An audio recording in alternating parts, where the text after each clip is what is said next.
মানুষ একা একা না, পৃথিবীতে সব জোড়ায় জোড়ায় তৈরি করেছি। উদ্ভিদের মধ্যে জোড়া তৈরি করেছি, প্রাণী জগতের মধ্যে জোড়া তৈরি করেছি। এই দুনিয়ার ভিতরে যা কিছু আছে, উদ্ভিদ হোক আর মানুষ হোক, প্রাণী জগৎ হোক, সবগুলিকে আমি আল্লাহ জোড়া বানাইছি। জোড়ায় জোড়ায় নর এবং নারী সবগুলির মধ্যে করে দিয়েছি, যাতে করে তোমরা তাদের কাছে শান্তি পাও। আর তোমাদের মধ্যে ভালোবাসা সৃষ্টি করেছি, মহব্বত সৃষ্টি করে দিয়েছি। আর পরিণত বয়সে এই মহব্বতকে আমি আল্লাহ করুণার সহৃদয়তায় পরিণত করে দেই। তোমার থেকে তোমার জোড়া নারী সৃষ্টি করেছি, স্ত্রী। সেই স্ত্রীর কাছে তুমি তোমার স্বস্তি শান্তি ফিরে পাবে। আর যখন বৃদ্ধ হয়ে যাবে তখন এই ভালোবাসাটাকে আমি করুণা আর মহব্বতের মধ্যে পয়দা করে দেই। এর দ্বারা এই ভালোবাসা এবং মহব্বতের মাধ্যমে সন্তান সন্ততি পৃথিবীতে আসে, নাতি আসে, পৌত্র আসে, পৌত্রী আসে। এভাবে করে আত্মীয় স্বজন পরিবেষ্টিত অবস্থায় দুনিয়ায় মানব বংশ আমি এভাবে করে বৃদ্ধি করি। আর এরপরে মানব সৃষ্টি করে মানুষকে এক পরিবেশ সৃষ্টি করে দিয়ে তাকে কথা বলারও আমি ভাষা শিখিয়েছি।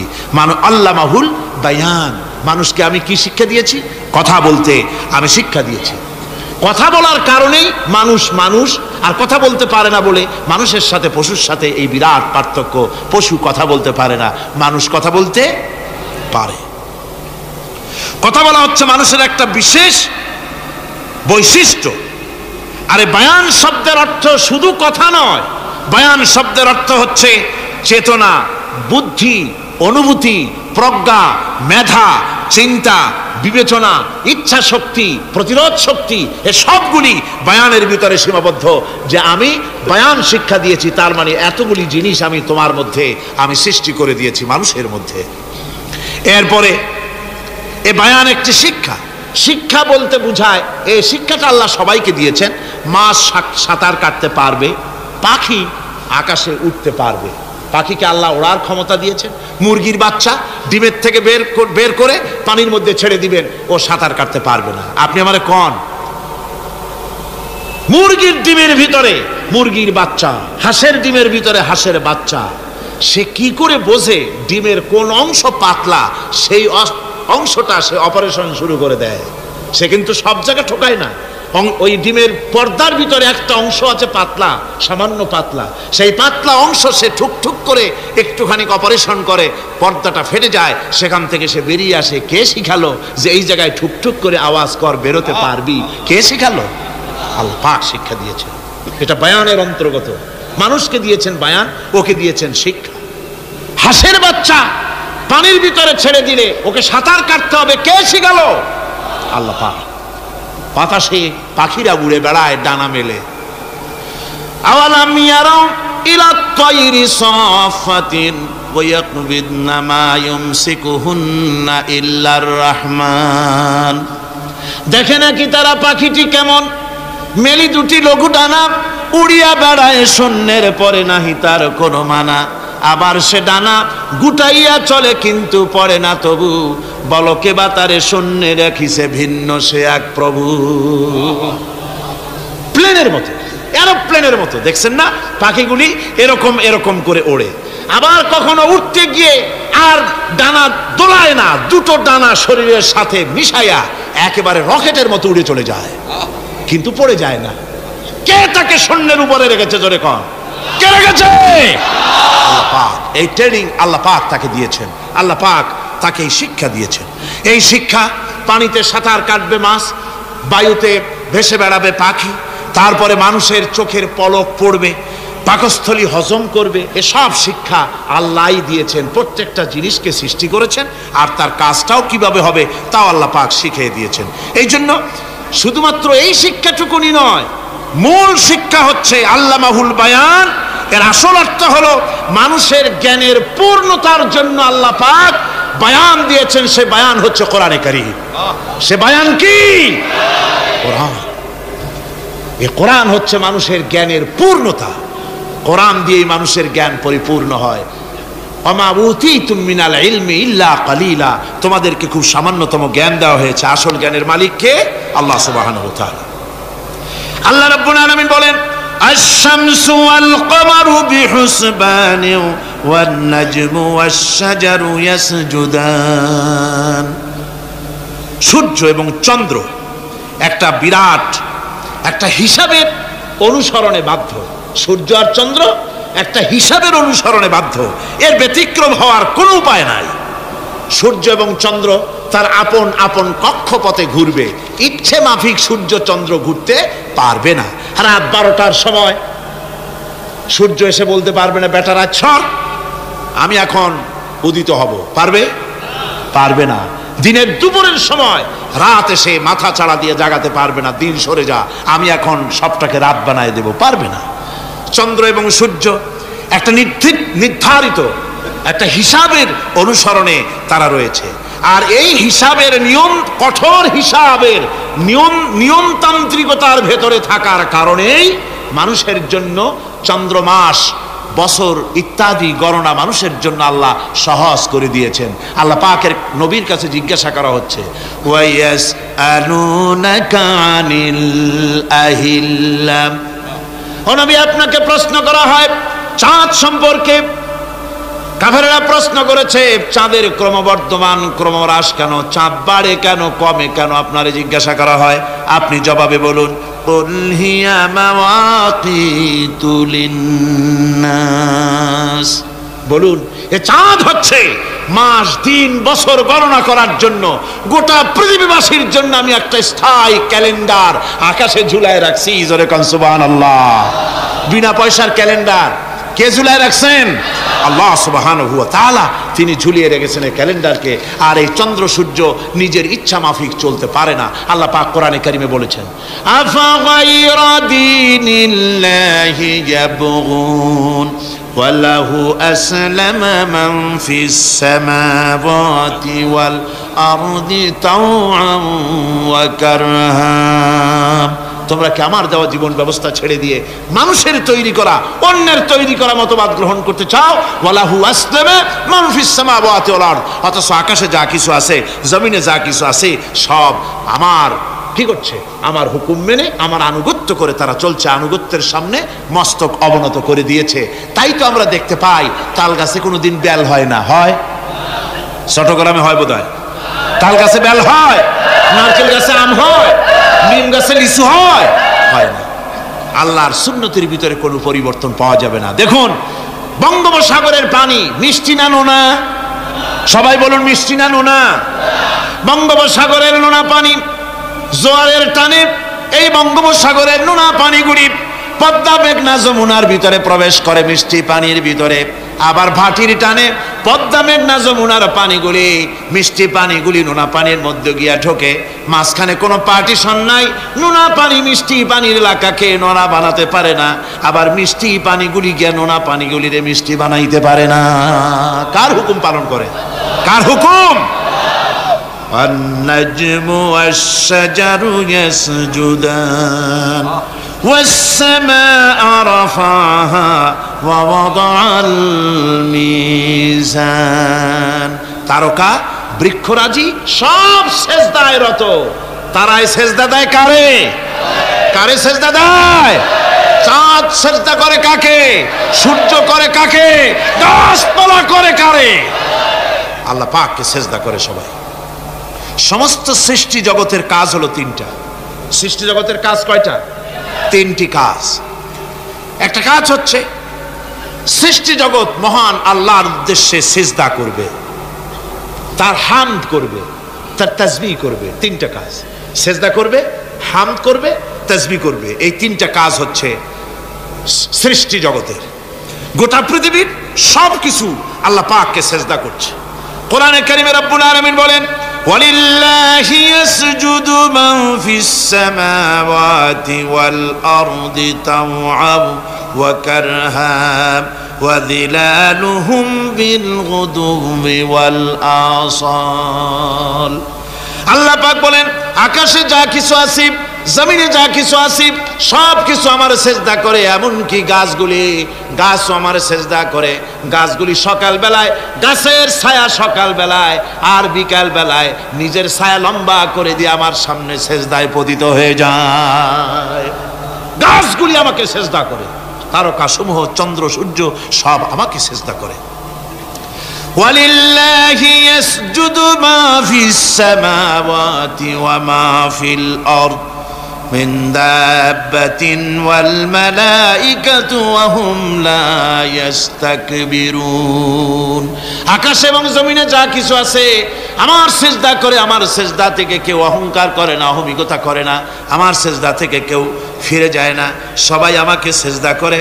সুতরাং ও মানুষ, আমার দরবারে সেজদায় মাথা নত করে দাও। সবগুলি আমার সামনে সেজদা করতেছে। আলাম তারা আন্নাল্লাহা ইয়াসজুদু লাহু মান ফিস সামাওয়াতি ওয়া মান ফিল আরদ والشمس والقمر والنجوم والجبال والشجر والدواب وكثير من الناس। আল্লাহ পাক বলছেন, আকাশ এবং জমিনে যা আছে সব আমাকে সেজদা করছে। চাঁদে, সূর্যতে, গাছপালায়, পাহাড় পর্বতে, সবকিছু, সমস্ত প্রাণী জগৎ পর্যন্ত, চতুষ্পদ জন্তুগুলি পর্যন্ত আমি আল্লাহকে সেজদা করে। সুবহানাল্লাহ, সুবহানাল্লাহ কোন? সব সেজদা আল্লাহর জন্য। সুতরাং আল্লাহ পাককে সেজদা করতে হবে। এই সেজদা দিয়া ধন্য হচ্ছে সমস্ত সৃষ্টি জগৎ। মানুষ শুধু আল্লাহ পাককে সেজদা করছে না, অনেক মানুষ সেজদা থেকে গাফেল। সেই জন্য গতকালও আমি আপনাদের সামনে বলেছিলাম, আল্লাহকে সেজদা দিবেন, সেজদাই বেশি মজা। সেজদাই যদি না দিতে পারলেন তাহলে দিবেনটা কি? আপনাকে সৃষ্টি করা হয়েছে সেজদার জন্য। মানুষ যেমন সেজদা দিতে পারে নাক দিয়া, কপাল দিয়া, হাত দিয়া, পা দিয়া, হাঁটু দিয়া, মানুষ যেমন সেজদা দিতে পারে মানে শরীর অঙ্গ প্রত্যঙ্গ দিয়ে, এইভাবে কিন্তু পৃথিবীর অন্য কোনো প্রাণী সেজদা দিতে পারে না। দেখুন না, আপনার বাড়ির একটা বিড়াল অথবা ছাগল অথবা গরু, ওরে নাক আর কপাল দিয়ে মানুষে যেমন সেজদা দেয়, ওই রকম সেজদা দেওয়াতে চেষ্টা করে, চারটা ঠ্যাং নিয়ে উল্টে পড়ে যাবে, সেজদা দিতে পারবে না। সেজদা নাক আর কপাল দিয়া সেজদার ব্যবস্থা আল্লাহ মানুষের জন্যই করেছেন। সুবহানাল্লাহ বিহামদিহি। বেশি করে আল্লাহ পাককে সেজদা করতে হবে আর তাসবিহ করতে হবে। আল্লাহ পাকের তাসবিহ করবেন কার? ইউসাব্বিহু লিল্লাহি মা ফিস সামাওয়াতি ওয়া মা ফিল আরদ। সাব্বাহা ইউসাব্বিহু তাসবিহান। অতীতে তাসবিহ পড়েছে, বর্তমানে তাসবিহ পড়ছে, ভবিষ্যতেও তাসবিহ পড়বে। আল্লাহ যা আছে আকাশে, যা আছে জমিনে, তাসবিহ পড়বে কার? আল্লাহ পাকের তাসবিহ পড়বে। সুতরাং এই পৃথিবীতে যা আছে সব আল্লাহর তাসবিহ পড়ছে। আমরা বুঝি না, ওদের ভাষা বুঝি না। বাতাস তার শনশন রবে, পানি তার কুলুকুলু নাদে, পাতা পল্লবগুলি তার মর্মর রবে, পাখি তার কল কাকলিতে ইত্যাদি যত রকমের শব্দ আমাদের কানে আসে, সমস্ত শব্দের মধ্যেই আল্লাহর জিকির হয়, আমরা বুঝি না। কোরআনে কারীম এ কথাটা এভাবে বলছেন, ওয়া ইম মিন শাইইন ইল্লা ইউসাব্বিহু বিহামদিহি ওয়ালাকিন লা তাফকাহুনা তাসবিহাহুম। যা আছে পৃথিবীতে, আকাশে জমিনে, সব আমার তাসবিহ পড়ে, তোমরা বোঝো না। ওই ফাল্গুন মাসে, চৈত্র মাসে, বসন্তকালে গাছের ডালে ডালে কোকিল বসে ডাকে কুহু কুহু করে, তুমি শোনো কুহু কুহু, আসলে তো কুহু কুহু না, ওরা ডাকে আল্লাহু আল্লাহু। পড়েন সবাই, আল্লাহু আল্লাহু আল্লাহু আল্লাহু আল্লাহু। সব কিছু আল্লাহ পাকের জিকির করছে, আল্লাহর তাসবিহ করছে। والسماء رفعها ووضع الميزان ألا تطغوا في الميزان وأقيموا الوزن بالقسط ولا تخسروا الميزان। আকাশমণ্ডলকে তিনি সুউচ্চ করে রেখেছেন এবং মানদণ্ডকে তিনি প্রতিষ্ঠিত করেছেন। সুতরাং মানদণ্ডকে বিপর্যস্ত করো না, মানদণ্ডকে প্রতিষ্ঠিত করো। আর পাল্লার দাড়িকে খবরদার বাঁকা করে দিও না। এই যে মিজান শব্দ, আল্লাহ তিনটি আয়াতে তিন জায়গায় আল্লাহ মিজান শব্দ ব্যবহার করলেন। এই মিজান হচ্ছে মানদণ্ড। এই মানদণ্ড কি? সূরা আল হাদিদের মধ্যে আল্লাহ পাক এটা আরো সুন্দর করে এখানে বলেছেন, লাকাদ আরসালনা رسلنا بالبينات وأنزلنا معهم الكتاب والميزان ليقوم الناس بالقسط। আমি রাসূলদেরকে অবশ্যই আমি আমার রাসূলদের পৃথিবীতে প্রেরণ করেছি, তাদের সাথে দিয়েছি বাইয়িনাত, তাদের সাথে দিয়েছি কিতাব, আর তাদের সাথে দিয়েছি আমি মিজান। সমস্ত নবীদেরকে তিনটা জিনিস দেওয়া হয়েছে, কোরআনে এখানে বলা হচ্ছে কয়টা জিনিস? তিনটা। একটা হচ্ছে কিতাব, একটা হচ্ছে বাইয়িনাত, আর একটা হচ্ছে মিজান। বাইয়িনাত হচ্ছে যে সমস্ত দলিলের মাধ্যমে বোঝা যায় যে উনি আল্লাহর পয়গম্বর, এগুলি হচ্ছে বাইয়িনাত। আর কিতাব হচ্ছে আল্লাহর পক্ষ থেকে যে ওহীর মাধ্যমে যে কিতাব আসছে সেই কিতাব। আর মিজান হচ্ছে ন্যায় বিচার, সুষ্ঠু বিচার। এই সুষ্ঠু বিচার যা দিয়ে হক এবং বাতিলকে বোঝা যায়, এই ন্যায় বিচার, সুষ্ঠু বিচার কোরআনের মাধ্যমে আল্লাহ পাক নবীদেরকে দান করেছেন। সুতরাং এই পৃথিবীতে যদি আমরা শান্তি চাই, স্বস্তি চাই, আমরা যদি নিরাপত্তা চাই, তাহলে মিজান, জাস্টিস কায়েম করতে পারে কেবলমাত্র কোরআন। এই কোরআনের আইন অনুযায়ী জীবন পরিচালিত করতে পারলে আমরা দুনিয়ায় শান্তি পাবো। এমনকি আল্লাহ পাক সমস্ত ন্যায় বিচার শিখাইছেন, পরের হক কিভাবে আদায় করবেন, দরিদ্রের হক কিভাবে আদায় করবেন। এমনকি ওজন করতে গিয়ে আপনি যেন কোনো ক্রেতাকে না ঠকান, সে কথাও আল্লাহ বলেছেন। খবরদার দাড়ির পাল্লার দাড়িটাকে কখনো বাঁকা করো না, উল্টা পাল্টা করো না। একথা কোরআনে কারীমের মধ্যে আল্লাহ পাক পরিষ্কার করে আমাদের সামনে বলে দিলেন। আমার বন্ধুগণ, এরপরে সর্বশেষ আমি শেষ করে এনেছি আর মাত্র দুটি আয়াত আপনাদের সামনে বলে আমরা যাব আকর্ষণীয় মুনাজাতের দিকে ইনশাআল্লাহ। সবাই বলেন ইনশাআল্লাহ। আল্লাহ রাব্বুল আলামিন এবার বলেন, ওয়াল আরদা ওয়াদাহা লিল আনাম ফিহা ফাকিহাতু ওয়ান নাখলু যাতুল আকমাম। আল্লাহ পাক বলছেন, পৃথিবীকে তিনি সমস্ত সৃষ্টির জন্য এই পৃথিবী বানিয়েছেন। আনাম শব্দের অর্থ হচ্ছে জীব, জানদার। যত জানদার আছে সমস্ত জানদারদের জন্য আল্লাহ পাক এই পৃথিবীকে বানিয়েছেন। অর্থাৎ যাদের প্রাণ আছে, প্রাণী সময়ের জন্য আল্লাহ যা সৃষ্টি করেছেন সেটা হলো এই পৃথিবী। এই পৃথিবী ছাড়া অন্য কোথাও কোন প্রাণী বসবাসের উপযোগী করে আল্লাহ তৈরি করেন নাই। এই পৃথিবীটা কি আল্লাহ পাক প্রাণীদেরকে বসবাসের উপযোগী করে তৈরি করেছেন। তারপরে বলছেন, পৃথিবী তো তৈরি করলাম, এরপরে আমি তাদের সমস্ত খাবার দাবারের ব্যবস্থাও করেছি। খেজুরগুলিকে আমি প্যাকেট করে তোমাদের সামনে দিয়েছি, আচ্ছাদন দিয়ে দিয়েছি। খেজুরের কথা এখানে বলা হয়েছে। শুধু খেজুর নয়, খেজুর, আঙ্গুর, বেদানা, আপেল, যত খাবার আমাদের সামনে আল্লাহ দিয়েছেন সমস্ত খাবারগুলি প্যাকেট করা। জোরে বলেন, কি করা? প্যাকেট করা। কি মহব্বত করে আল্লাহ দিয়েছেন। কলা বলেন, তাল বলেন, বেল বলেন, সব খাবারগুলিকে আল্লাহ পাক প্যাকেট করে মানুষের সামনে হাজির করেছেন। কারণ ওয়ালাকাদ কাররামনা বানি আদমা, যেহেতু আদম সন্তানকে আমি সম্মানিত করেছি, তাই আদম সন্তানের সামনে, ভদ্র সম্মানিত মেহমানের সামনে যত খাবার দিলাম সব খাবারগুলিকে আমি গুছিয়ে সুন্দর করে সাজিয়ে আমি কভার করে তোমার সামনে পেশ করেছি। ওয়াল হাব্বুজুল আসফি ওয়ার রাইহান।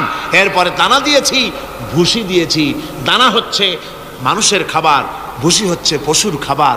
এই মানুষের খাবার, পশুর খাবার সবকিছু আমি পরিবেশন করেছি। এরপর আল্লাহ বলছেন, ফাবিআইয়ি আলা'i রাব্বিকুমা তুকাযযিবান। পড়েন, ফাবিআইয়ি আলা'i রাব্বিকুমা তুকাযযিবান। আল্লাহ পাক বলছেন, কোন নিয়ামতকে, তোমার প্রভুর কোন নিয়ামতকে অস্বীকার করতে পারো? আল্লাহর কোন নিয়ামতকে অস্বীকার করতে পারবে না। এভাবে হাজারো নিয়ামত দিয়ে আমি তোমাদেরকে সমৃদ্ধ করে। প্রিয় ভাই সব, হেদায়েত একটা ভিন্ন জিনিস। মুসলমানের ঘরে জন্মগ্রহণ করলেই মুসলমান হয় না, আবার কাফেরের ঘরে জন্মগ্রহণ করলেই কাফেরই থাকবে, তাও হয় না। দেখেন না, হযরতে ইব্রাহিম আলাইহিস সালামের পিতা ছিল মুশরিক, কাফের মুশরিকের ঘরে, মূর্তি পূজারীর ঘরে আল্লাহ পাঠালেন ইব্রাহিম খলিলুল্লাহ আলাইহিস সালাতু ওয়াস সালামকে। সুবহানাল্লাহ। আবার নূহ আলাইহিস সালাম আল্লাহর পয়গম্বর, তার ছেলে হয়ে গেল কাফের। ঠিক না? এই জন্য হেদায়েত এটি আল্লাহর দান। হেদায়েতটা কার দান? এই জন্য আল্লাহ রাব্বুল আলামিন কোরআনে কারীমের মধ্যে আমাদেরকে শিখিয়ে দিয়েছেন প্রতি রাকাতে আমরা যেন আল্লাহর কাছে হেদায়েত কামনা করি।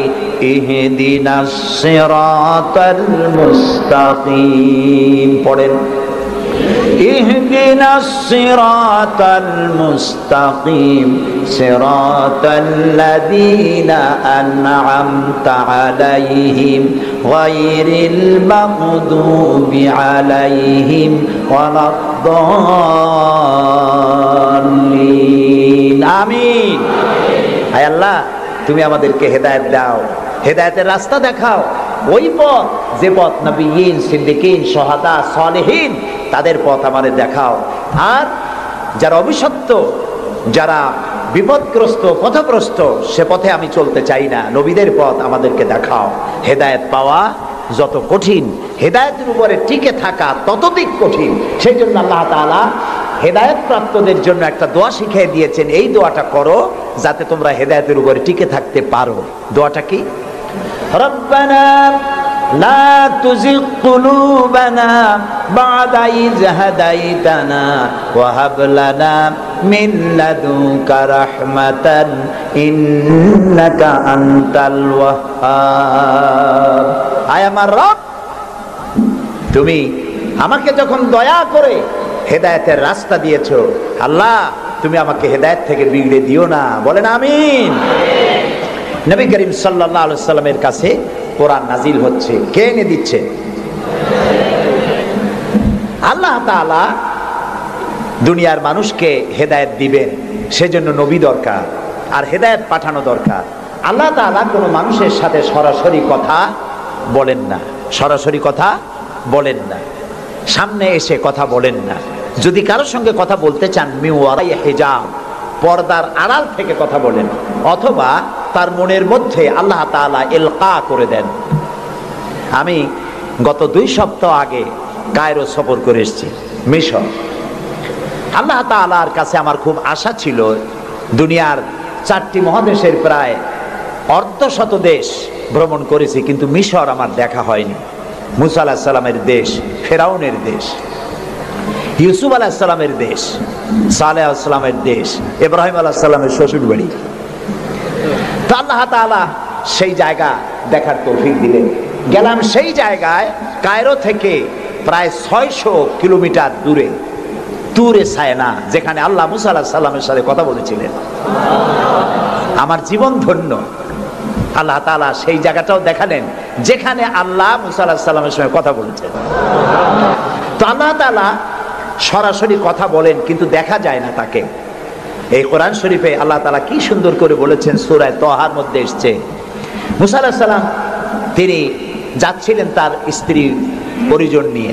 স্ত্রী ছিলেন গর্ভবতী, আসন্ন প্রসবা, ডেলিভারি হবে, প্রচন্ড ঠান্ডা ছিল, এখন আগুনের প্রয়োজন। তিনি দূরে দেখতে পেলেন একটা গাছের উপরে যেন আগুন দেখা যায়। তিনি ছুটলেন সেই আগুনের পানে এবং বললেন, ফাকালা লি আহলিহিম কুসু ইন্নী আনাস্তু নারান লাআল্লি আতিকুম মিনহা বিকাবাসিন আও আজিদু আলান নারি হুদা। তোমরা এখানে অপেক্ষা করো, আমি তো এই আগুনের মতো কি একটা দেখতেছি, আমি ওখানে যাই, হয়তো আগুন আনতে পারবো, অথবা কোনো একটা রাস্তা একটা কিছু পেয়ে যাবো।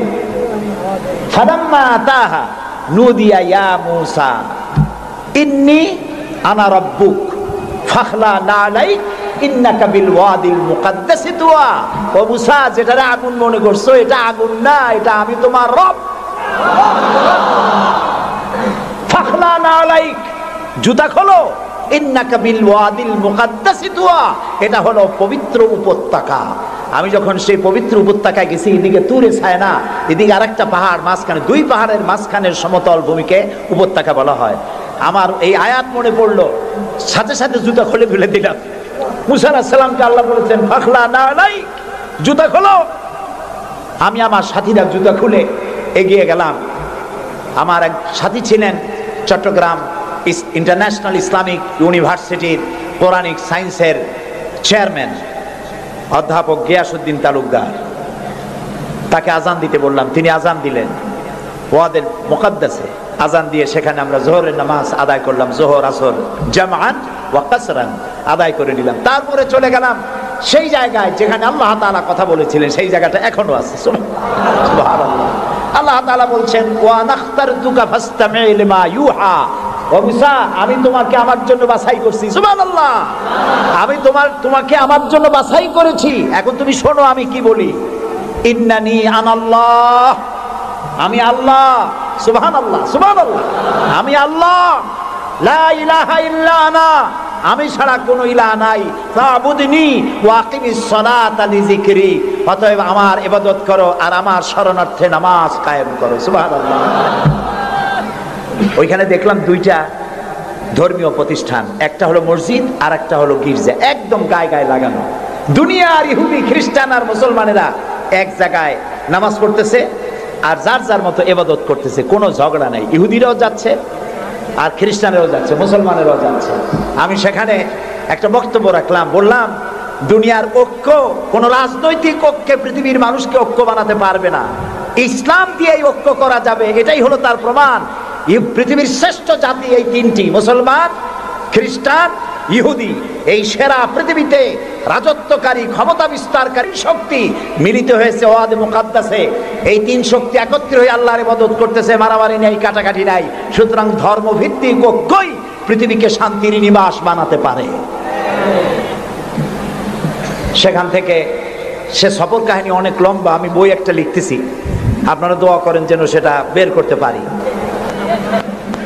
তারপরে চলে গেলাম মিউজিয়ামে, পিরামিড দেখলাম, নীল নদ দেখলাম, আল্লাহ দেখাইলেন।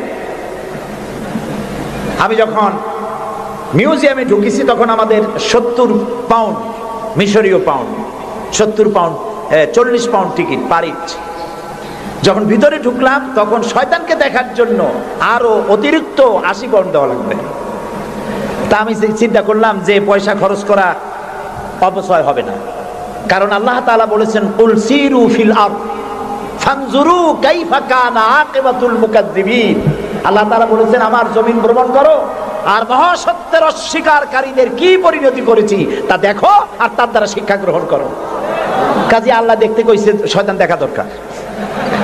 ভিতরে ঢুকে দেখলাম গ্লাসের বক্স, সেখানে মিস্টার ফিরাউন চিতই শুয়ে আছে।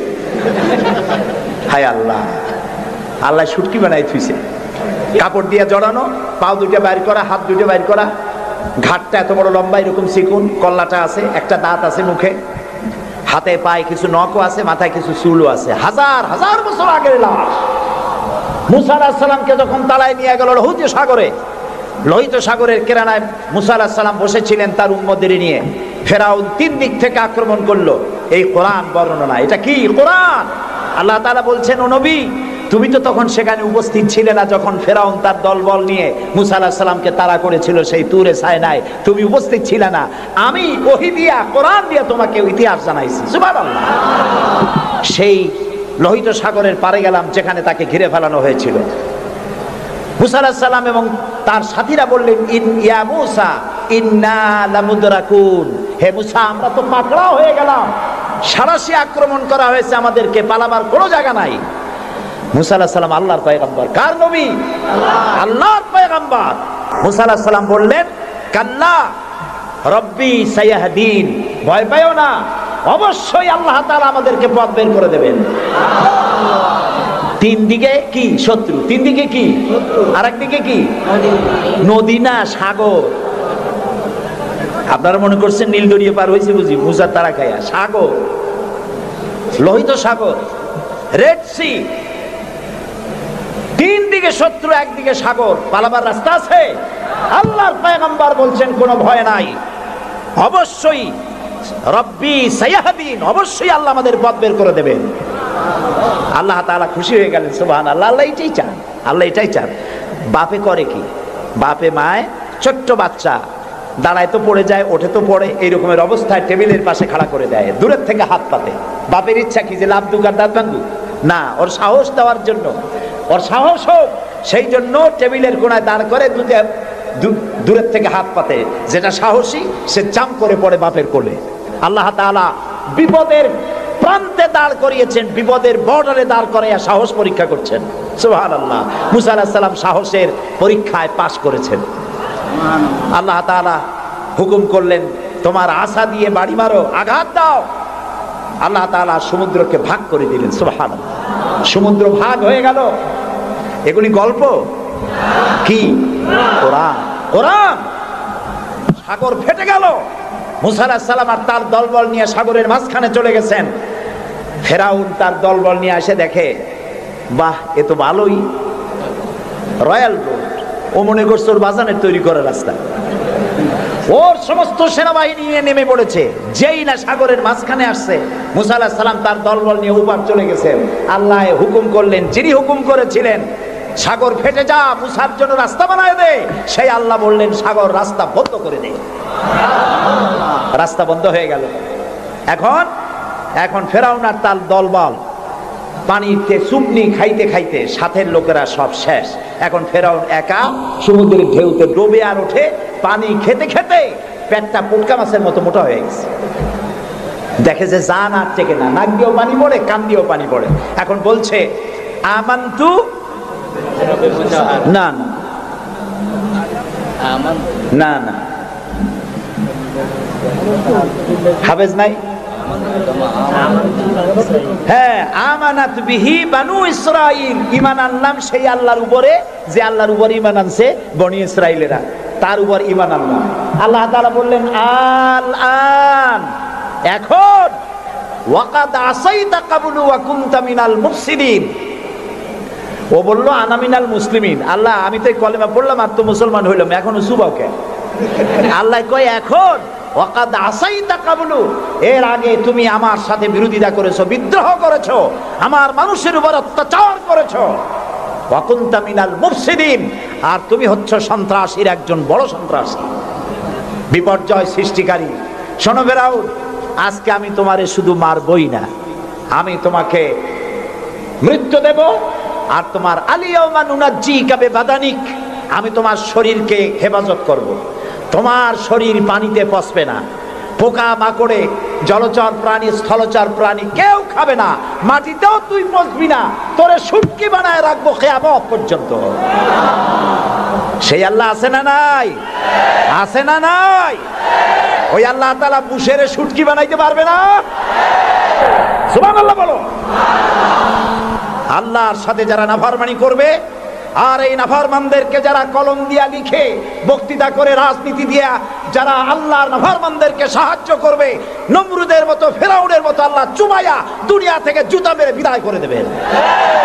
আল্লাহ রাব্বুল আলামিন বলেন ওয়ালাকাদ ইয়াসসারনাল কুরআনা লিযিকরি ফাহাল মিন মুদ্দাকির। আল্লাহ তাআলা বলেন কোরআনকে মুখস্থ করার জন্য আমি বান্দার কাছে, মানুষের কাছে বোঝার জন্য আর মুখস্থ করার জন্য আমি আল্লাহ সহজ করে দিয়েছি। আল্লাহ যদি সহজ না করতেন, এই কোরআন আমরা মুখস্থ করতে পারতাম না। নবী করিম সাল্লাল্লাহু আলাইহি ওয়াসাল্লাম এই কোরআন দিয়ে মদিনায় ইসলামী রাষ্ট্র কায়েম করলেন। সুবহানাল্লাহ বলেন। আমি কোরআন শরীফ তাবিজ লেখার জন্য আসে নাই। যারা তাবিজ লেখেন, আমি বিনয়ের সাথে তাদেরকে এই কথাটা বলবো, আপনারা কোরআন দিয়া তাবিজ লিখা ইসলামের কোনো উপকার করেন নাই, ক্ষতি করছেন।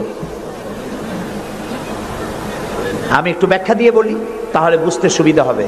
তাবিজ দিয়া লেখা কি ক্ষতিটা করলেন? ক্ষতি করছেন এই, সাধারণ মুসলমানেরা আপনাদের কাছে, হুজুরদের কাছে মামলা মোকদ্দমার বিষয় জানার জন্য আসে না।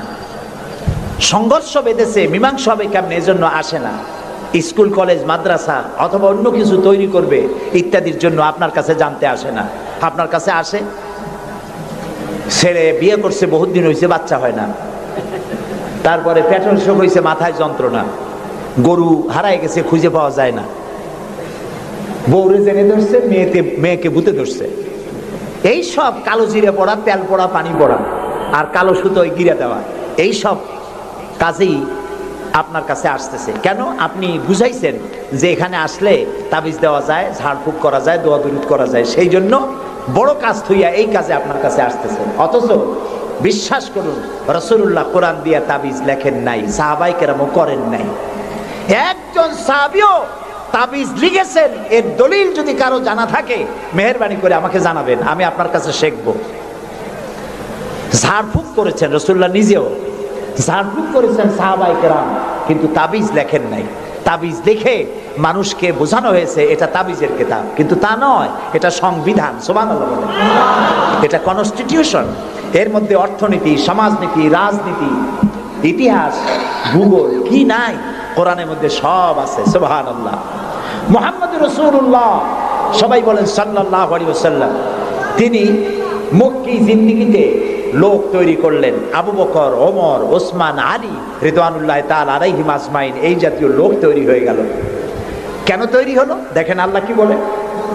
আল্লাহ রাব্বুল আলামিন বলেন, হুয়াল্লাযী আরসালা রাসূলাহু বিল হুদা ওয়া দীনিল হক লিইয়ুযহিরাহু আলাদ-দীনি কুল্লি ওয়া কাফা বিল্লাহি শাহীদা।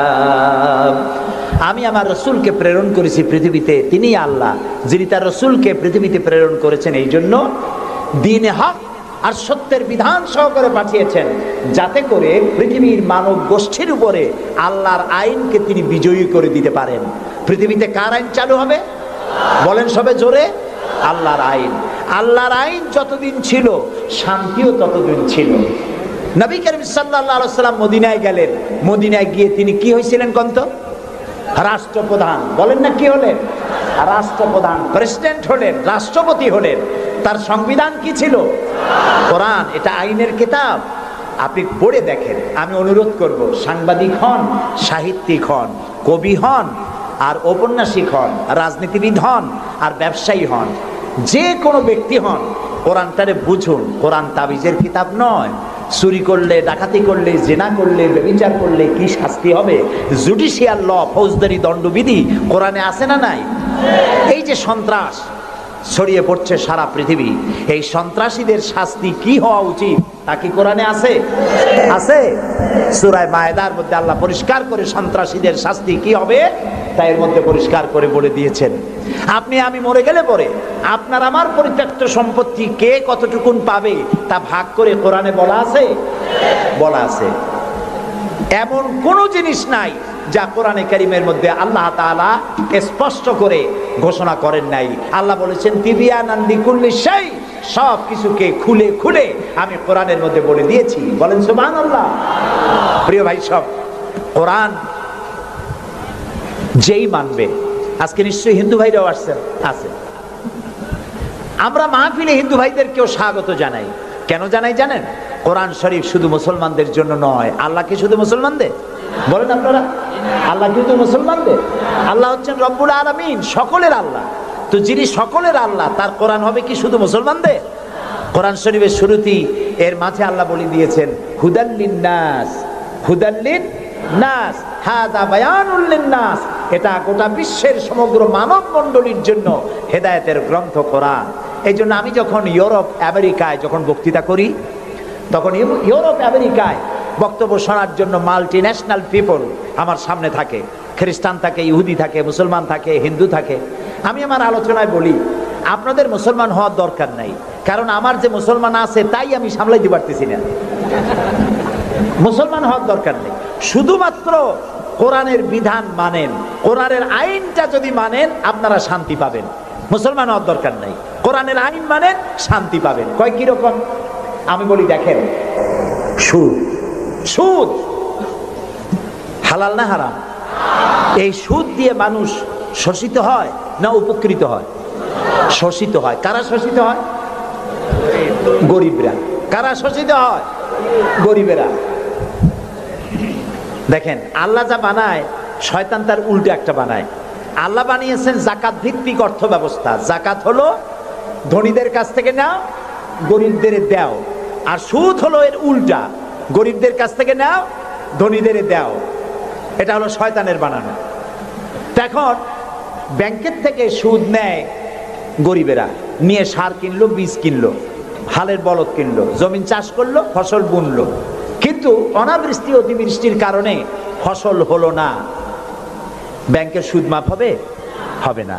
সুদ চাপ সৃষ্টি করা হবে দেওয়ার জন্য। যদি না দেয় তাহলে বাকি হালের বলদ বেচা লাগবে, বইয়ের সোনার শেষ চুরি গাছা, ভিটে বাড়ি বিক্রি করে ব্যাংকের সুদ পরিশোধ করতে হবে। ব্যাংকে টাকা রাখছিল কারা? বুঝেন না কেন? কারা রাখছিল? তাদের টাকা আরো বাড়লো, আর গরিবের টাকা যা ছিল তাও শেষ হয়ে গেল। এখন দেখেন আল্লাহ কি বলেন। আল্লাহ রাব্বুল আলামিন বলেন ওয়া হাল্লাল্লাহুল বাই'a ওয়া হাররামার রিবা। আল্লাহ তাআলা বলেন আমি সুদকে হারাম করেছি আর ব্যবসাকে করেছি হালাল। সুদ হারাম, কত বড় হারাম!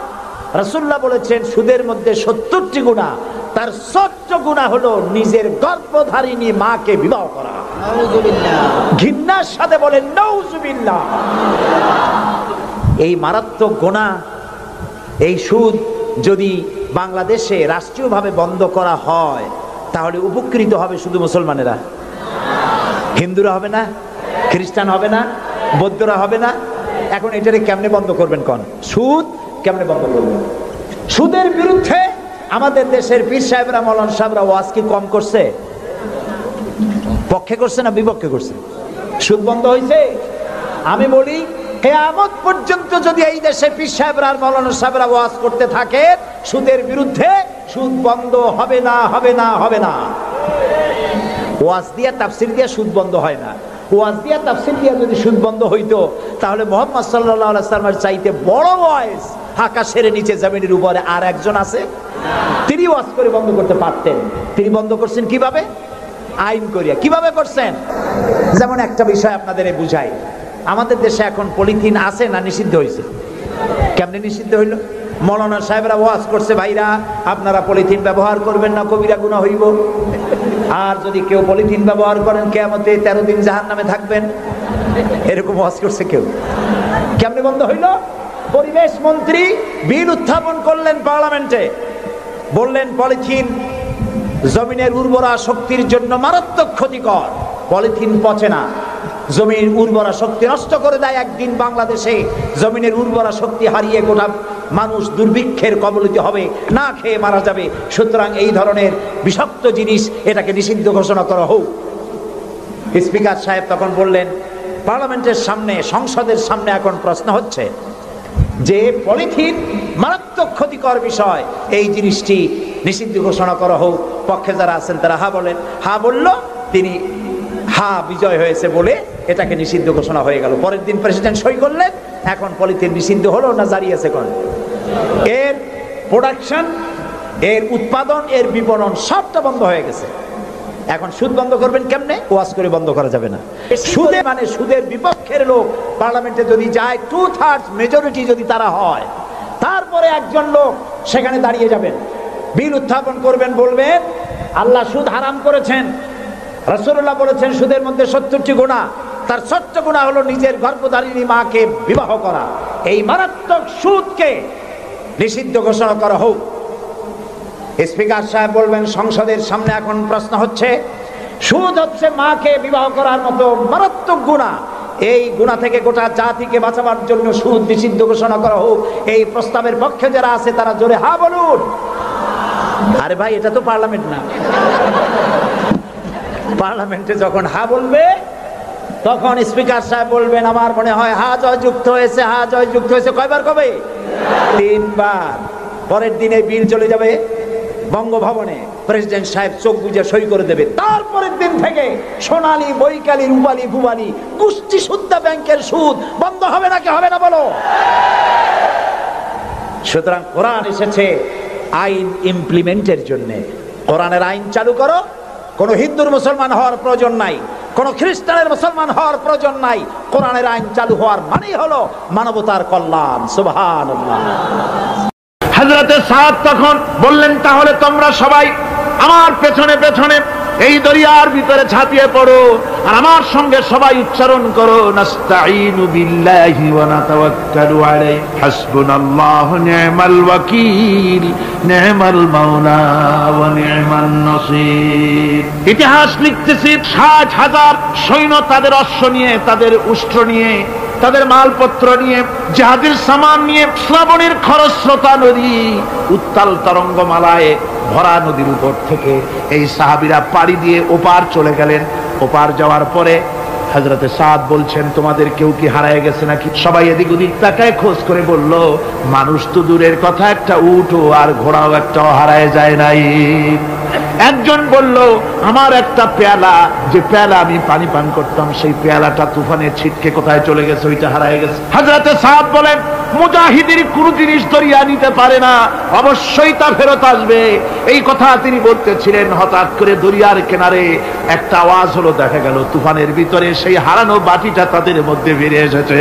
আল্লাহু আকবার। মুজাহিদদেরকে সাহায্য করেন স্বয়ং আল্লাহ রাব্বুল আলামিন। আফ্রিকার জঙ্গলের কাছে ভিন্ন ইতিহাস, জঙ্গলের কাছেই মুসলমানদেরকে থাকতে দেওয়া হয়েছে। মনে করা হয়েছিল জঙ্গলের সমস্ত হিংস্র প্রাণীরা এই মুসলমানদের শেষ করে দেবে, যুদ্ধ করা লাগবে না। হযরতে সাদ সে অবস্থা বুঝতে পারলেন, তিনি একটা মঞ্চ তৈরি করলেন। সেই মঞ্চের উপরে দাঁড়ায় জঙ্গলের প্রাণীদের দিকে লক্ষ্য করে তিনি নোটিশ জারি করে দিলেন, বললেন, ইয়া আইয়াতুহাল হাশারাত ওয়াস সিবাউ নাহনু আসহাবু রাসূলুল্লাহ সাল্লাল্লাহু আলাইহি ওয়াসাল্লাম। হে জঙ্গলের হিংস্র প্রাণীরা, আমরা আল্লাহ রাসূলের সাহাবী, ফাইন্না নাজিলুনা ফামান ওয়াজাদনা বাদাহু কাতালনাহু। আমরা রাসূলের সাহাবী, এইখানে আল্লাহর দ্বীনকে কায়েম করার জন্য আমরা এসেছি, আল্লাহর কলেমার আওয়াজ নিয়ে আমরা এখানে রাত কাটাবো। সুতরাং এই জঙ্গলের ভিতরে হিংস্র প্রাণী যত আছো, সব আমাদের এই জায়গা ছেড়ে অন্যত্র চলে যাও। আফ্রিকার জঙ্গলি মানুষেরা চিন্তা করলো, মানুষের কথা কি জঙ্গলি প্রাণীতে শোনে নাকি, পাগলে কয় কি? তারা তাকায় তাকায় দেখলো, হযরতে সাদের এই ঘোষণার পরে বাঘের কাতারে বাঘ, সিংহের কাতারে সিংহ, সাপের কাতারে সাপ, যার যার ডিম আর বাচ্চা গুলি মুখে কামড়ায়া সাহাবীদের এলাকা ছেড়ে দিয়ে তারা অন্যত্র চলে গেল। আমার মুসলমান ভাইরা, এই ছিল মুসলমানদের ইতিহাস। দ্বীন প্রতিষ্ঠা করার কাজে মুসলমান এগোলে আল্লাহই মদত করেন। কে মদত করেন? বিশ্বকবি, কবি সম্রাট আল্লামা ইকবাল রহমতুল্লাহ আলাইহি বলেছেন, দশত দশত है दरिया भी न छोड़े हमने, दश्त दश्त है दरिया भी न छोड़े हमने, बहर जुल्मत पे दौड़ा दिए घोड़े हमने। আমরা সেই মুসলমান, প্রান্তর তো প্রান্তর, আমরা দরিয়ার খরস্রোতা উত্তাল তরঙ্গের উপর থেকে ঘোড়া দাবড়িয়ে আফ্রিকার ভূখণ্ডে কালেমার পতাকা আমরা উড্ডীন করেছি। আমরা সেই মুসলমান। একটুখানি জিকির করেন, লা ইলাহা ইল্লাল্লাহ, লা ইলাহা, লা ইলাহা ইল্লাল্লাহু মুহাম্মাদুর রাসূলুল্লাহ। সমুদ্রের ঢেউকে, দাজলা নদীর ঢেউকে আল্লামা ইকবাল স্মরণ করায় দিন, ও দরিয়ার ঢেউ, এ মওজুদা জেলা তু ভি পহচানতি হ্যায় हमको, अब तक है तेरा दरिया अफसाना हमारा। হে টাইগ্রিসের উত্তাল উত্তাল তরঙ্গমালা, নিশ্চয় তোমার ভুলে যাওয়ার কথা নয় যে তোমার উপর থেকেই আমরা দরিয়া পার হয়ে উপরে গিয়ে কালেমার পতাকা উড্ডীন করেছিলাম। আমরা সেই মুসলমান। আজ ইসলামী চেতনা হারায়া আমরা আজকে দুনিয়ার মধ্যে সবচাইতে লাঞ্ছিত, পদদলিত, হেয় প্রতিপন্ন জাতিতে পরিণত হয়েছি। আমার ভাইরা, মহাকবি, বিশ্বকবি, কবি সম্রাট আল্লামা ইকবাল রহমতুল্লাহ আলাইহি সুন্দর করে বলেছেন, মুসলমানদেরকে লক্ষ্য করে বলেছেন, ঘোষণা করো, বাতিলদেরকে জানায়া দাও, আমরা মাথা নত করার জাতি নই। আমরা মাথা নত করার জাতি। ভারত আজ আমাদের দিকে চোখ রাঙায়, ভারত চোখ রাঙায় তাকায় আমাদের, দুনিয়ার অনেকেই আমাদের দিকে চোখ রাঙায়। বিশ্বকবি আল্লামা ইকবাল বলেছেন, বাতিল সে দবনে ওয়ালে আয়া আসমান হি হাম, বাতিল সে দবনে ওয়ালে আয়া আসমান হি হাম, সবর কর চুকা হ্যায় তু ইমতিহান হামারা। বাতিলের সামনে মাথা নত করার জাতি আমরা নই। ওই আকাশ সাক্ষী, জমিন সাক্ষী, আমরা মাথা দিয়েছি কিন্তু মাথা নত করি না, শির দিয়েছি আমামা দেই নেই, সে জাতি আমরা। সুবহানাল্লাহ। সেই জাতি আজ দুনিয়ার বুকে লাঞ্ছিত, পদদলিত হচ্ছে। কারণ কি? কারণ হচ্ছে একমাত্র এই যে আমরা আমাদের জীবনের উদ্দেশ্য ভুলে গিয়েছি। আমার ভাইয়েরা, আল্লাহর এই রাস্তায়, আল্লাহর এই দিন প্রতিষ্ঠার জন্য লড়াই হবে, জেহাদ হবে। জেহাদের কথাই বলতেছি। এই জেহাদ হলো পৃথিবীর নির্যাতিত, নিপীড়িত মানুষের মুক্তির জন্য জেহাদ। জেহাদ কি জন্য?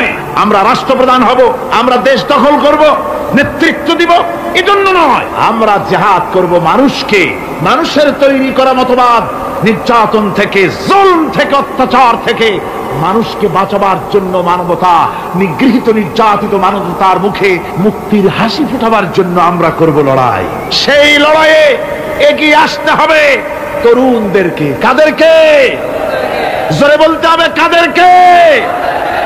তরুণদের আসতে হবে, যুবকদের আসতে হবে। আমার আনন্দে বুক ভরে যায় যখন দেখি মাহফিলে, আজকে তো এই মাহফিল কোরআনে কারীমের কথা এই ভূখণ্ডে আল্লাহ বলার তৌফিক দিয়েছেন। 35টি বছর পার হয়ে গেছে, জীবনের 35টি বছর কোরআনে কারীমের সামান্য একটু খেদমত করার তৌফিক আল্লাহ পাক দান করেছে। যখন এই কাজ প্রথম শুরু করি তখন দেখেছি মাহফিলে যারা আসে তাদের 95% দাড়ি পাকা বুড়া মানুষ। কিন্তু দিন যত যেতে লাগলো, দিন যত যেতে লাগলো, 71 পার হয়ে গেল, 72, 73, 74 এলো, আস্তে আস্তে দেখা গেল চিত্র উল্টে গেল। আজ মসজিদে তরুণদের জন্য জায়গা পাওয়া যায় না। যারা মসজিদে যায় সব তরুণ। যারা আগে হজে যেত সব বুড়া মানুষ, পাপ করার আর কোনো বয়স নাই, তখন যাইতো হজ করতে। এখন আলহামদুলিল্লাহ তরুণেরা যায় হজ করতে বেশিরভাগ। আজকের মাহফিল দেখুন, দাঁড়ায় দেখতে বলি নাই, জায়গায় বসে আর ডাইনে বা একটু তাকায় দেখেন কারা বেশি, দাড়ি পাকা না যুবক? যুবক আর তরুণ দিয়ে আল্লাহর এই মুজাহিদ, আল্লাহর এই গোলামদের দিয়ে আল্লাহ মাহফিল ভরে দিয়েছেন। জোরে কোন সুবহানাল্লাহ, জোরে কোন আলহামদুলিল্লাহ। এই তরুণ যুবকরাই হচ্ছে ইসলামের সম্পদ। ইসলামের সম্পদ কে? তরুণ আর যুবকেরা। তোমাদের অবদান ইসলামে সব চাইতে বেশি। মনে রাখবেন যুবকেরা, শোনো, ইসলাম প্রতিষ্ঠিত হয়েছে তোমাদের রক্তের উপরে। কাদের রক্তের উপরে? যুবকদের রক্তের উপর। যারা ইসলাম প্রথম কবুল করেছিলেন তারা কিন্তু বুড়ো ছিলেন না কেউ। প্রথম যে ব্যক্তি ইসলাম কবুল করলেন হযরতে সাইয়্যিদুনা আবু বকর সিদ্দিক রাদিয়াল্লাহু তাআলা আনহু, বয়স ছিল 37 বছর।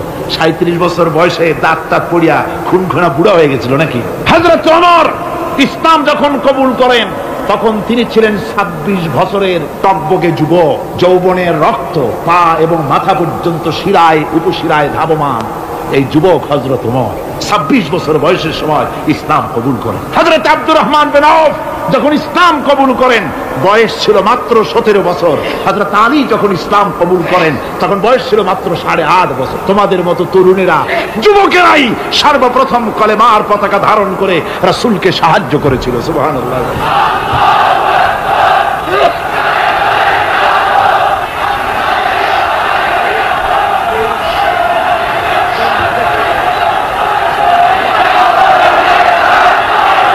আমার মুসলমান ভাইয়েরা থামুন, আমার ভাইয়েরা, যুবকদের অবদানই চিরকাল ইসলামে বেশি ছিল। তাই বলে যারা বৃদ্ধ মানুষ তাদের কিন্তু কোনো মন খারাপ করার কোনো কারণ নাই, ঠিক কিনা? যেহেতু আমরা যারা বয়সের প্রান্তে এসে গেছি আমরাও ওই যৌবন কালটা পেরিয়ে এসেছি, ঠিক কিনা? আরেকটি কথা, কিয়ামতের দিন কোন বুড়ো মানুষ বেহেশতে যাবে না, সব যুবকরা যাবে। বেহেশতে যাবে কারা? বুড়োরা বোধহয় ভয় পেয়ে গেছে। রাসূল পাক সাল্লাল্লাহু আলাইহি ওয়াসাল্লাম বলেছেন, আমার কথা না, হুজুর বলেছেন কোন বুড়ো মানুষ বেহেশতে যাবে না, কোন কালো মানুষ বেহেশতে যাবে না। এখন রাসূল যদি বলেন তার কথাই তো আইন। হুজুর বলেন কালো মানুষ বেহেশতে যাবে না, একটা কালো মানুষ কান্দিয়ে তো পড়ি। হুজুর বলেন কেঁদো না, তুমি যখন বেহেশতে যাবে চাঁদের মতো সুন্দর চেহারা নিয়ে বেহেশতে যাবে। বুড়ার কান্না দেখে হুজুর বলছেন কেঁদো না, তুমি যখন বেহেশতে যাবে আল্লাহ তোমার যুবক বানায় পাঠায় দিবে। যেহেতু বেহেশত হচ্ছে যুবকদের জন্য, সুবহানাল্লাহ। অত নাজ নিয়ামত, অত আনন্দ, বুড়া মানুষে তো খাইয়া খুইয়া বেহেশত নষ্ট করি ভালো। এই জন্য যৌবন দরকার, স্বাস্থ্য দরকার বেহেশত উপভোগ করার জন্য। সেই জন্য বেহেশতে যাবে কারা? তরুণেরা যাবে। কারা যাবে? তরুণ তরুণী দিয়ে আল্লাহ পাক বেহেশত ভরে ফেলবেন। সুবহানাল্লাহ। আমার তরুণেরা, যুবকেরা শোনো, রাসূলুল্লাহ তোমাদের কত সম্মান দিয়েছেন। কে সম্মান দিয়েছে? রাসূলুল্লাহ এক জায়গায় বক্তৃতা করছে, এমন সময় দেখা গেল একজন তরুণ সাহাবী, নাম তার জারীর রাদিয়াল্লাহু তাআলা। চাঁদের মতো চেহারা তার ছিল, খুব সুন্দর চেহারা ছিল তার। হযরত জারীর বসতে না পেরে জায়গা পায় না, দাঁড়ায় আছে। রাসূল নিজের গায়ের চাদরটা খুলে জারীরের দিকে নিক্ষেপ করলেন, বললেন জারীর দাঁড়িয়ে আছো, আমার চাদরের উপরে বসো। সুবহানাল্লাহ। হযরত জারীর রাসূলুল্লাহর চাদর নিয়ে চুমা খাইতে লাগলেন আর বললেন আকরামাকাল্লাহ কামা আকরামতানি ইয়া রাসূলুল্লাহ। হে রাসূল, আল্লাহ আপনার সম্মান আরো অনেক বাড়িয়ে দিন, যেমন আপনি আমাকে মর্যাদা দিলেন। হে রাসূল, আপনার চাদরে পৃথিবীর কোনো মানুষ বসতে পারে? আমার তরুণ ভাইয়েরা, আমার যুবক ভাইয়েরা, তোমাদেরকে রাসূল মহব্বত করতেন, ভালোবাসতেন সবচেয়ে বেশি। তোমরা আজ বাতিলের শিকার। কার শিকার? বাতিলের শিকার। তোমাদেরকে কি দেওয়া হয়? যে সব রাজনৈতিক দলের যুবক যারা তোমরা এখানে আছো, জিজ্ঞেস করি তোমাদের নেতারা তোমাদেরকে কি দেয়? দেয় অস্ত্র, দেয় টাকা, দেয় নারী ভোগ করার জন্য পয়সা, তোমাদের চরিত্র ধ্বংস করার জন্য সব রকমের হাতিয়ার তুলে দেয়। তোমাদের হাতে শোভা পায় কলম, হাতে শোভা পায় খাতা, হাতে শোভা পায় বই। বই খাতা কলমের পরিবর্তে তোমাদের নেতারা তোমাদের হাতে তুলে দেয় স্টেন গান, তুলে দেয় হেরোইন, তুলে দেয় টাকা। এরা তোমাদের নেতা নয়, এরা তোমাদের জীবনের দুশ্মন। কি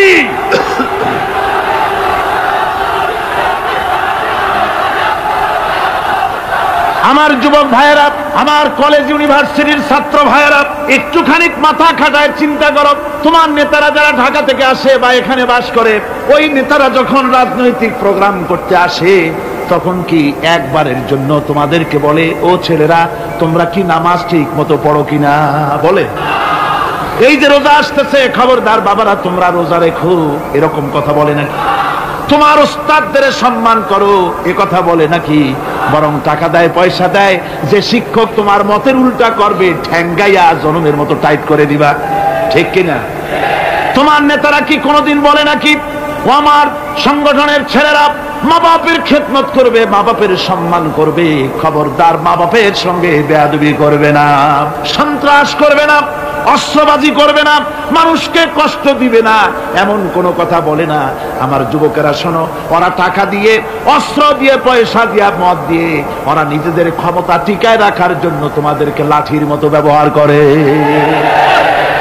সুতরাং আজকের তরুণদেরকে বুঝতে হবে, তরুণেরা ভালো করে বোঝো, তোমরা রাসূলের সৈনিক, তোমাদের পক্ষে সম্ভব। আমি বুঝতে পেরেছি কথা যেহেতু তরুণদের, আর তরুণদের জনসমুদ্র, কাজী জনসমুদ্রের মধ্যে উত্তাল ঢেউ তো সৃষ্টি হবেই, স্বাভাবিক। কিন্তু সেই স্বাভাবিকতার সুযোগ নিয়ে দাঁড়ায় বিশৃঙ্খলার সৃষ্টি করবেন না। আমার ভাইরা, আমরা ইসলাম আমাদের আদব শিক্ষা দেয়। কি শিক্ষা দেয়? আদব। শুধুমাত্র কোন লোক পেশাব পায়খানার কথা বললে তাকে রাস্তা ছেড়ে দেবেন, যেতে বলবেন, তা না হলে তো আপনাদেরই অসুবিধা হবে। কথা বুঝতে পেরেছেন? বাকি কেউ উঠবেন না, দাঁড়াবেন না। এত বড় বেহেশতি মাহফিল জীবনে আরেকবার পাবো, কোন নিশ্চয়তা আছে? আপনি আমাকে বলেন, আল্লাহর আকাশের নিচে, জমিনের উপরে এর থেকে শ্রেষ্ঠ কোন মাহফিল আছে নাকি? কারণ এ মাহফিল কোরআনের মাহফিল। কিসের মাহফিল? এর থেকে শ্রেষ্ঠ মাহফিল আল্লাহর আকাশের নিচে জমিনের উপরে হতে পারে না। সুতরাং বেয়াদবি কেউ করবে না। তরুণেরা, যুবকেরা, তোমাদের এগিয়ে আসতে হবে। নির্যাতিত মানবতার পাশে তোমাদেরকে দাঁড়াতে হবে। আজ শ্রমিকরা তাদের ন্যায্য পাওনা পাচ্ছে না, কৃষক তাদের উৎপাদনের মূল্য পাচ্ছে না, নারী তার সতীত্বের গ্যারান্টি পাচ্ছে না। মানুষেরা আজ নির্যাতিত, নিপীড়িত। সারা পৃথিবীতে Bosnia, Algeria, Somalia, Palestine, Kashmir, Burma, Philippines, Bharat, পৃথিবীর সর্বত্র নির্যাতিত মুসলমানদেরকে বাঁচাবার জন্য আমার খালিদ বিন ওলীদের উত্তরসূরিরা, সালাউদ্দিন আইয়ুবী, জামালউদ্দিন আফগানি, হযরত আলীর উত্তরসূরি, আজকের মাহফিলের যুবক আর তরুণরা, তোমরা কি রক্ত দিতে পারবে?